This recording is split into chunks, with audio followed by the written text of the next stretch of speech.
Persistence. Everybody say persistence. To be successful, you need a purpose, you need passion, you need a plan, you need people, and you need to be persistent. Now, persistence is a consistent insistence that you have what you're going after. Let me repeat it again.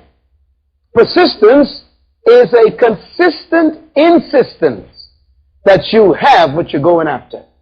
To be persistent means you refuse to stop. Nobody can prevent you from accomplishing your goal.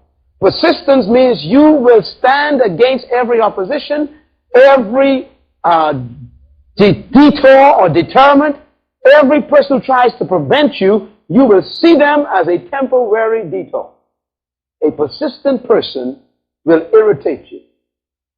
You know, there's a story in the Bible Jesus tells of a persistent woman who was before a judge. You remember that? And the judge told her the first time, he says, no, you can't have it. And the Bible says she kept on coming and kept on coming and kept on coming until the judge says, okay, you can have it. Then he also tells another story about persistence, about a man whose friends came to visit at night, and he went to his other friend, knocked on the door and asked for bread. You remember that? And the friend says, go away. I and my wife and my children are already in bed. Go away. And the man came back to the door and knocked again. And the friend got up and says, can't you hear? I am in bed. Go away. Leave us alone. My wife and my children are already asleep. And he kept on knocking on the door the third time. And the Bible says the man in the house was angry. Got up, went to the kitchen, got bread, kicked open the door and says, here. And Jesus said, quote, he got what he wanted because he was persistent. Let me tell you what that means. Whatever you were born to do will not be given to you. You got to go and get it. Whatever you were born to do is usually behind a locked door. And you're going to have to irritate until the door opens. It also means that whatever you were born to do will not come easy, even though it is simple. You're going to have to be persistent and consistently insistent that this is what you were born to have. You know, people who have a passion and a purpose are motivated by trouble. They get excited by resistance because it gives them perseverance that builds character, that gives them the ability to stand in the midst of a storm. You can only be persistent if you are convinced that what you're going after belongs to you. If you're not convinced that it's really yours, you will get tired and quit. The Bible says, be not weary in well-doing, for in due season you shall reap if you faint not. Jesus was talking about prayer one time, and his words on prayer are very interesting. He says, when you pray, ask. Everybody say ask. I think we're good at that. Everybody been doing that. Give me this, Lord. Give me that, Lord. I mean, people are professional axers.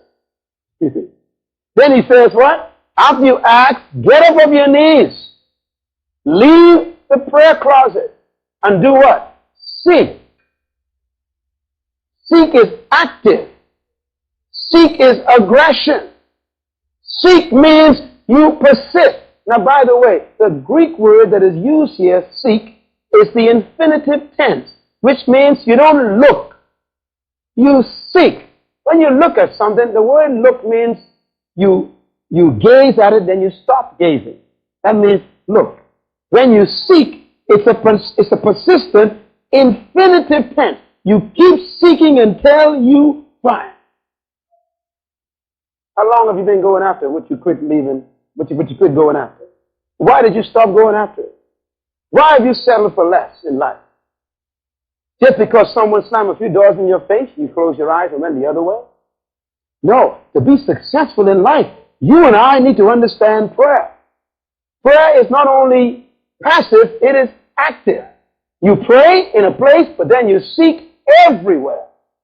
That means if you can't start your business in Pennsylvania, you go to California. If you can't start it there, you go to New York. If you can't start it there, come to the Bahamas. You don't stop until you establish the business. Not because you fail in New York means you're going to fail in California. We quit too easily. Not because your ministry failed last month means it's going to fail next year. You don't stop because resistance come against you. You keep going because God has promised you this thing. Then Jesus says, knock. You know, after you seek and you find what you were looking for, it's usually locked up behind closed doors. So you got to keep on what? Knocking. Everybody say keep on knocking. Now the word knock is also infinitive tense in the Greek. Knock and the door shall be open to you. That means you keep on knocking until you irritate the person who's holding your stuff. In other words, a person who knows their purpose irritates you until you give up what you're sitting on. The same bank that told you no last year will tell you yes in 2 years.